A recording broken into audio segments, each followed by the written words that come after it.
दोस्तों, आज पेश है चुन्नू कॉमिक्स की राजकुमार की परीक्षा।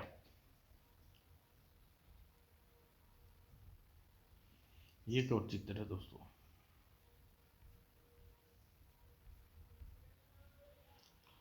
कंचन नगरी सभी पर्वत जंगल में एक झील के किनारे विश्वामित्र नाम का एक सन्यासी रहता था। उसका बहुत सा समय ईश्वर की भक्ति में व्यतीत होता था। ओम नमः शिवाय। एक दिन समाधि में ऐसा लीन हुआ कि उसे किसी बात की कोई चिंता नहीं रही। उसे समाधि लगाए हुए कितने दिन बीत गए, साल बीत गए, किंतु उसकी समाधि न टूटी। उसकी पूरी तरह डीमकों की एक बाम्बी ने ढक लिया और उसे पता तक भी नहीं चला। बहुत दिनों पहले यहाँ एक सन्यासी रहता था, लेकिन अब दिखाई नहीं देता। पता नहीं कहाँ चला गया। बहता पानी और रमता जोगी एक जगह पर नहीं ठहरते, कहीं दूसरी जगह पर चला गया होगा। कंचन नगर के राजा सोमदत्त की कई पुत्रियां थीं। सुकन्या उनमें सबसे अधिक प्रिय थी। मेरी सुकन्या कितनी सुंदर है, इसका विवाह मैं किसी ऐसे के साथ करूँ जो पृथ्वी में सबसे सुंदर और योग्य राजकुमार होगा। एक दिन उनकी बहनों में सुकन्या के सामने अपने पास बुलाया। सुकन्या महलों में पड़े पड़े मन उब गया। क्यों ना हम झील किनारे नदी में घूमने जाएं। विचार तो उत्तम है दीदी, पर बात के लिए पिताजी से हमें आज्ञा लेने देंगे। उसी क्षण सब बहनों ने आपस में आग्रह किया, अगर तुम पिताजी से जाकर आग्रह करो तो तुम्हें कभी मना नहीं करेंगे। हाँ सुमन, सुकन्या, तुम पिताजी से कहना न। बहनों ने ज़्यादा जोर देने पर सुकन्या अपने पिताजी सोमदत्त के पास उन्हें प्रणाम किया। सदा सुखी रहो बेटी, आओ बैठो। पिताजी आपके पास एक आग्रह लेकर आई हूँ।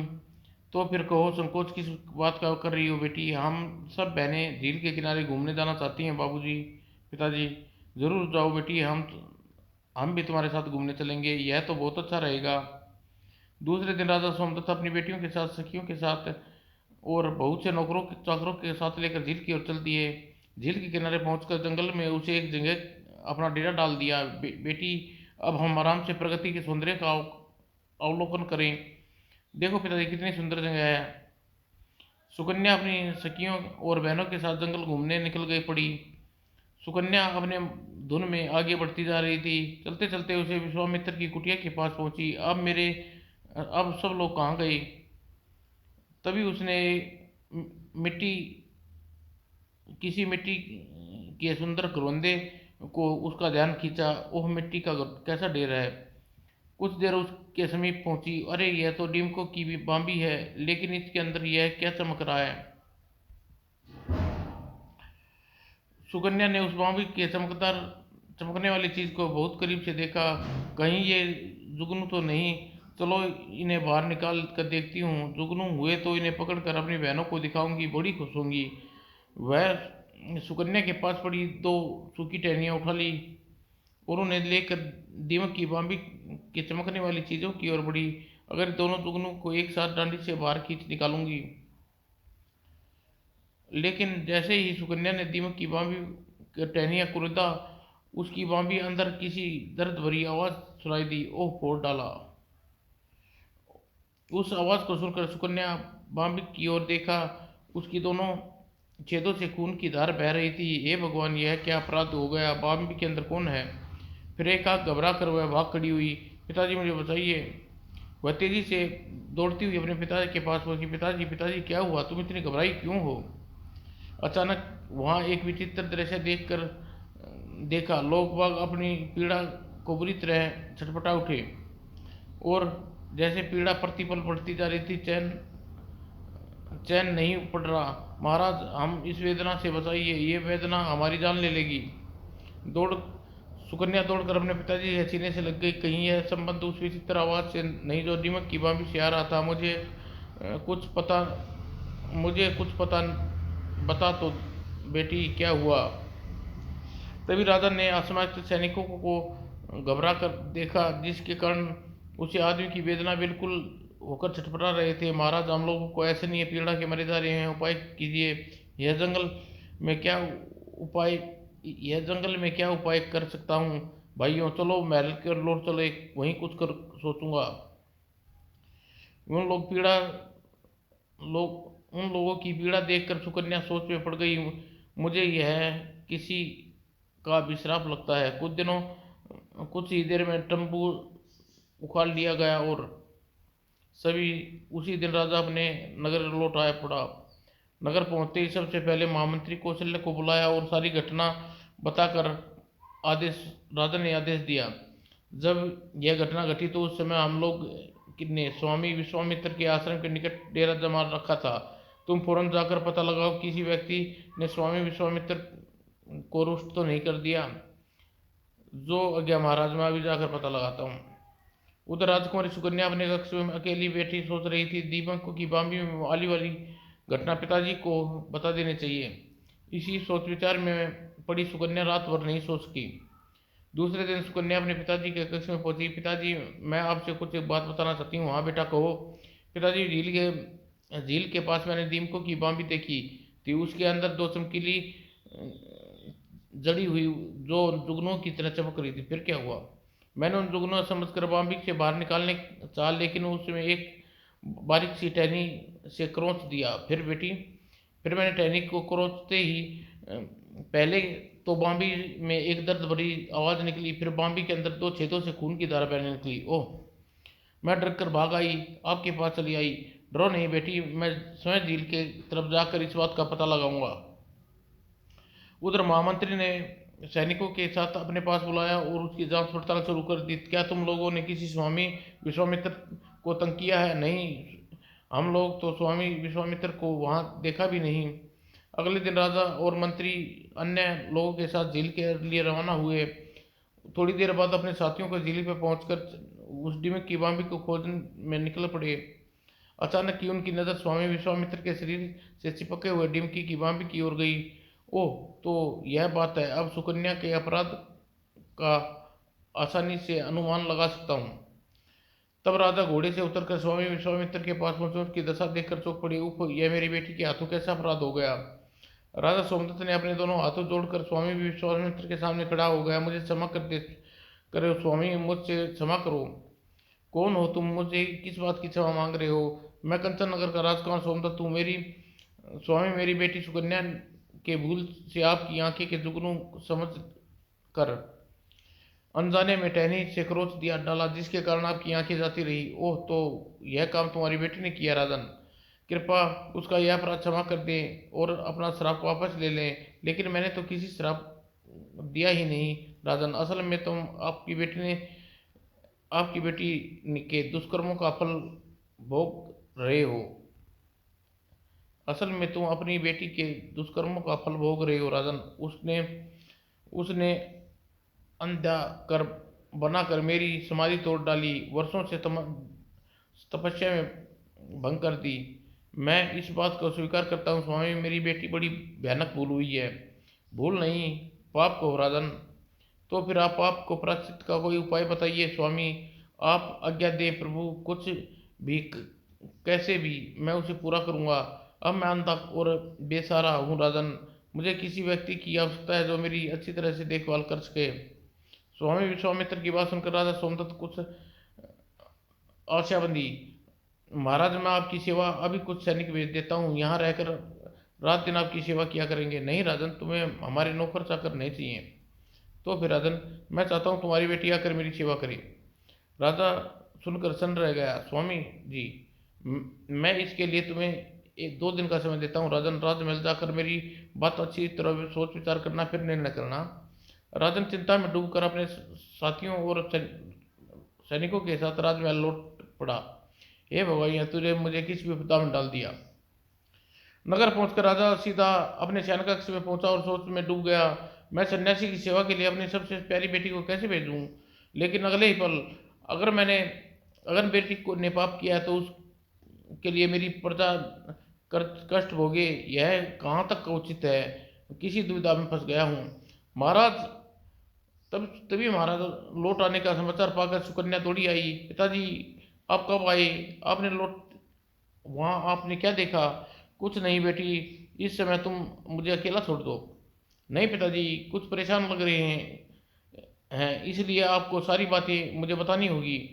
बेटी, तुम इस बातों के लिए जिद न करो, अच्छा, वरना मेरी बात सुनकर तुम बहुत दुख होगा। मुझे कोई दुख नहीं होगा पिताजी, आपने इसको सारी बात बताई है। अगर तुम नहीं मानी तो दोनों दीमकों की बांबी के नीचे स्वयं स्वामी विश्वामित्र थे।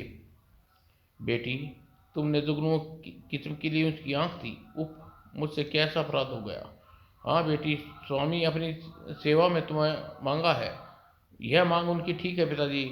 बेटी की बात सुनकर राजा दंग रह गए। यह तुम क्या कह रही हो बेटी? ठीक कह रही हूँ पिताजी, मैं उनकी सेवा करूंगी, आखिर मुझसे अपने पाप का प्रायश्चित करना है। लेकिन संभव यह संभव है बेटी, मेरी ऐसी सुंदर राजकुमारी एक बूढ़े सन्यासी की चाकरी करे? पिताजी, आप तो कहा करते थे कि मनुष्य सुंदरता क्षणभंगुर है। यह भी आपने आपने ही सिखाया है कि केवल सत्य और सामंत भी। आप किसी समय सत्य से मुंह मोड़ रहे हैं। बेटी, कथनी और करनी में बहुत अंतर होता है, फिर भी जो सत्य है अपनी जगह अटल है पिताजी। जैसा मेरा भाग्य में लिखा है वैसा मिलेगा। फिर पिताजी, जो सत्य है अपनी जगह अटल है पिताजी, जैसे मेरे भाग्य में था उसे मुझे वही मिल रहा है।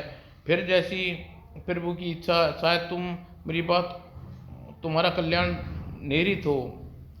दूसरे दिन भरी सभा में सुना सुकन्या ने प्रतिज्ञा की, मैं शक्ति माँ की सौगंध खाकर कहती हूँ, स्वामी विश्वामित्र की वरुण करूंगी। अगर मेरी बात में तुम्हें सत्यता मालूम पड़े तो सभी लोग क्षण भर के लिए कष्ट से मुक्त हो जाएं। और सुकन्या ने प्रतिज्ञा लेते ही सभी लोग कष्ट से मुक्त हो गए, खुशी दिखाई देने लगे। वह मेरी पीड़ा मिट गई, यह चमत्कार हो गया महाराज, हम लोग सब पीड़ा मुक्त हो गए। अगले ही पल अपनी पुत्री और मंत्रियों के साथ राज कर्मचारियों के साथ सुकन्या को स्वामी विश्वामित्र की आश्रम में और रवाना हुए। वर को देने के लिए कीमती उपहार भी लिए, कई नौकर चाकर भी उनके साथ थे। थोड़ी देर बाद वे विश्वामित्र के आश्रम में पहुंचे। राजा हाथ जोड़कर स्वामी जी से उपहार उपहार ग्रहण करने की विनती की। स्वामी जी, मेरी ओर से तुच्छ भेंट स्वीकार कर दिए। नहीं राजन, मुझे इन सब चीज़ों की जरूरत नहीं है, तुम वापस ले जाओ। लेकिन स्वामी विश्वामित्र ने सुकन्या को ग्रहण करने की बात स्वीकार कर ली और उसके लिए उसी समय दोनों ने विवाह संपन्न हो गया। और विवाह हो जाने के बाद सुकन्या ने भी कीमती वसन आभूषण अपने पिताजी को सौंप दिए। पिताजी, ये चीज़ मेरे योग्य नहीं, इसलिए आप इन्हें अपने साथ ले जाइए। अपनी स्थिति के अनुकूल ही वस्त्र धारण कर। बेटी, तुम्हारे इस त्याग से मेरा मस्तक गर्व से ऊंचा हो गया। और तब अपनी बेटी को स्वामी विश्वामित्र की शरण में छोड़कर वहां से विदा होने लगा।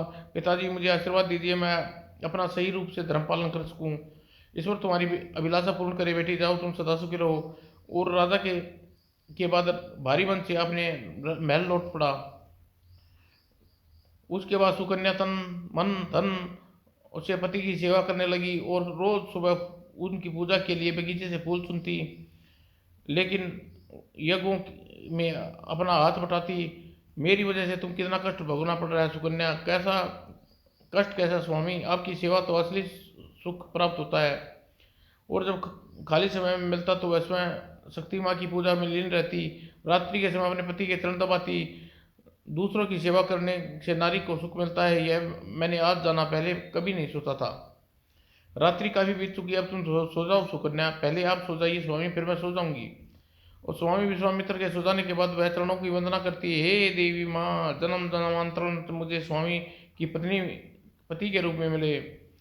उसके बाद वह स्वयं भी जमीन पर चारपाई बिछा कर सो जाती चटाई। और इस तरह कई वर्ष बीत गए। एक दिन देवताओं के वैद्य जुड़वा शैल कुमार तथा उसके जंगल से होकर गुजर रहे थे। अचानक उनकी नज़र झील में पानी भरती सुकन्या पर पड़ी। अरे शैल, वह अनुपम सुंदरी कौन है? मुझे तो वह लड़की कोई ऋषि की कन्या मालूम पड़ती है भैया। तो चलो आओ, उसे परीक्षा प्राप्त करें। चलो, मृतलोक में जाने का कुछ तो फल मिलेगा। दोनों शैल कुमार सुकन्या के पास पहुंचे, अपने हाथ जोड़कर बोले, हे सुंदरी, हम लोग शैल कुमार हैं, देवता के वैद्य हैं। तुम कौन हो? तुम कोई देवी हो या मानव? मेरा नाम सुकन्या है, मेरे स्वामी विश्वामित्र की पत्नी हो। तो लेकिन दुर्दशा मेरी एक भूल के कारण वे अंधे हो गए। ओह! लेकिन देवताओं के वेदों को देखकर सुकन्या के मन में कोई नई आशा जाग उठी। ये देवताओं के वेद हैं, ये जरूर मेरे पति की दृष्टि लौटा सकते हैं, लेकिन इन्हें से कहूँ कैसे? तभी उन्होंने सैल उन कुमारों ने की आवाज़ सुनाई, चौंक पड़ी। तुम्हारे पिता जरूर कोई निष्ठुर व्यक्ति होंगे जिन्हें तुम्हारा विवाह एक अंधे सन्यासी से कर दिया। हाँ, निश्चित रूप से पागल होगा। उन कुमारों की बात सुनी तो हक्की बक्की सी खड़ी उनका मुख ताकने लगी। तुम अपना रूप यौवन इस तरह नष्ट न करो सुकन्या। हम में से किसी एक से विवाह करके तुम सुख पूर्ण जीवन व्यतीत करो। यह सुनते ही सुकन्या आवेश में भर उठी। छी, तुम लोग अपने को देवता और वैद कहते हो, किसी नारी की सतीत्व स्त्री की इस तरह बातें करने तुम्हें साहस कैसे हुआ? इससे पहले मैं तुम्हें कोई श्राप दे बैठूं, तुम यहाँ से चले जाओ। ठहरो देवी, हम सब तुम्हारी परीक्षा ले रहे थे। तब मेरा क्रोध तब तो मेरे क्रोध को क्षमा करें देव। तुम्हारा क्रोध उचित था देवी। अब हम तुम्हें पुरस्कार में तुम्हारा भला करना चाहते हैं। अगर आप लोग मेरा भला करना चाहते हैं तो मेरे पति की दृष्टि लौटा दीजिए। हम तुम्हारे पति की दृष्टि अवश्य लौटाएंगे देवी। हम उन्हें अनंत काल के लिए यौवन भी देंगे। किंतु क्या तुम्हें हम तुम्हें बिल्कुल कामदेव जैसा रूप दे देंगे, मगर तुम अपने पति को पहचानना होगा। उसकी यह सर सुनते ही सुकन्या सोच में पड़ गई। क्या मैं इस परीक्षा के लिए तैयार हो जाऊं? यह सोच में डूबा देख मैं इसमें इतना संकोच। तुम तो सती सावित्री हो, तुम्हारे लिए अपने पति को पहचानना क्या मुश्किल होगा। ठीक है, मैं इसके लिए अपने पति को से अनुमति ले आऊं, तब आप दोनों यहीं ठहरे हैं। ठीक है, यहीं ठहरे खड़े तुम्हारी प्रतीक्षा करते हैं, तुम वापस लौटना। बस मैं गई और आई, आपको ज़्यादा प्रतीक्षा नहीं करनी पड़ेगी। इतना कहकर छन्या वहाँ से चली गई। आश्रम पहुंचकर उसने सुकन्या को अपने पति को सारा हाल कह सुनाया। मुझे सलाह दे दी स्वामी, मैं देवताओं से इस परीक्षा के लिए तैयार हो जाऊं? सुकन्या, मेरी आशीर्वाद तुम्हारी और शक्ति माँ की भक्ति तुम्हारे साथ है। अब तुम तुरंत ही उनके पास जाओ। तब सुकन्या अपने अंधे पति को लेकर उन दोनों कुमारों के पास पहुंची। प्रभु देव, दया करें, मेरे पति की दृष्टि और यौवन दीजिए। मैं प्रतीक्षा देने के लिए तैयार हूँ। परीक्षा, ठीक है देवी, तुम अपने पति को झील के जल में ले चलो।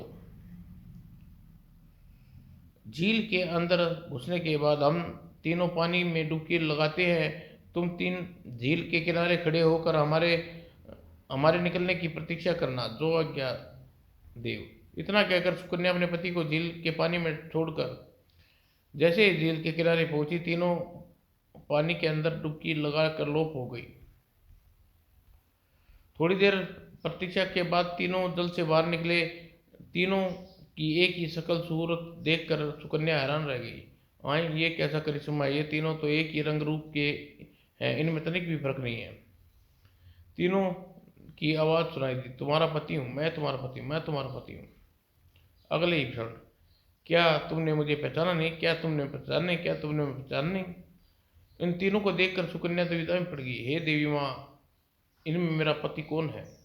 तब सुकन्या ने हार कर शक्ति माँ का स्मरण किया। हे शक्ति माँ, मेरी सहायता कर, अब एक तुम्हारा ही आसरा है। अगले ही क्षण सुकन्या ने कल्पना में शक्ति माँ प्रकट हुई। बेटी सुकन्या, मैं तुम्हारी भक्ति से प्रसन्न हूँ। ध्यान से देखकर अपने पति को पहचानने का केवल मानव ही पलक झपकते हैं। और शक्ति माँ से प्रेरणा पाकर सुकन्या उन तीनों कुमारों के पास पहुंच गई और ध्यान से उन तीनों की आंखों में देखने लगी। तभी पहले वाले युग ने अपनी आंख पल के झपक दी। यही मेरे पति देव हैं। उसकी पहचान सही थी। अतः लोग उस झील से बाहर निकल आए। उन दोनों राजकुमारों ने सुकन्या को आशीर्वाद दिया। सुकन्या, तुम सचमुच ही महान हो। तुम जैसी सती सावित्री नारी के आगे स्वर्ग के देवता भी अपना शीश झुकाते हैं। तुम्हारा यश इस दुनिया में सदा अमर रहेगा।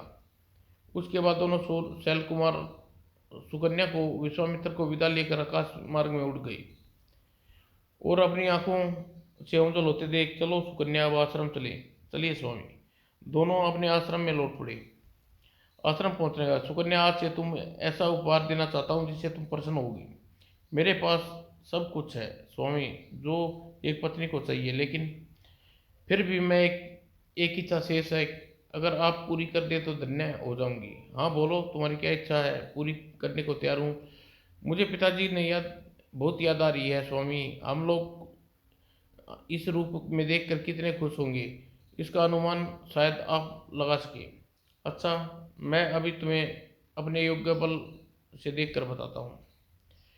और अगले ही पल विश्वामित्र ने अपनी दोनों आंखें बंद मूंद ली। थोड़ी देर बाद उसे आंखें खोली। मैंने योग बल से पता किया है, तुम्हारे हमारे वहां जाने की जरूरत नहीं है, वह स्वयं यहाँ आने आने के लिए चल पड़ी है। सच स्वामी? अगले दिन सुकन्या झील के किनारे स्नान करके पहुंची और अपने दूर रास्ते में धूल का गुबार उठते देखा। रास्ते में धूल का गुबार कैसे उठ रहा है? कहीं पिताजी तो नहीं आ रहे? कुछ देर बाद राजा सोमदत्त का रथ घुड़सवार आश्रम की ओर आते दिखाई दिए। पिताजी, मुझे जल्दी आश्रम पहुंचना चाहिए। राजा के साथ उसके अन्य पुत्रियां भी थी, सुकन्या की सखियां सहेलियां भी थी। राजा के आश्रम में पहुंचकर विश्वामित्र अनुयान उनका हार्दिक स्वागत किया। पिताजी, सुकन्या मेरी बेटी, आज तुम्हारी वजह से मेरा मस्तक गर्व से नाच ऊंचा हो गया। उसके बाद अपनी बहनों से मिली। दीदी सुकन्या, तुम महान है। आज संपूर्ण नारी जाति तुम पर गर्व है। तभी विश्वामित्र ने उसे वरदान दिया, जब तक संसार में सूर्य चंद्रमा चमकते रहेंगे तुम लोग सती सुकन्या के नाम से पुकारेंगे। मैं धन्य हो गई स्वामी, मेरा जन्म सफल हो गया। समाप्त दोस्तों।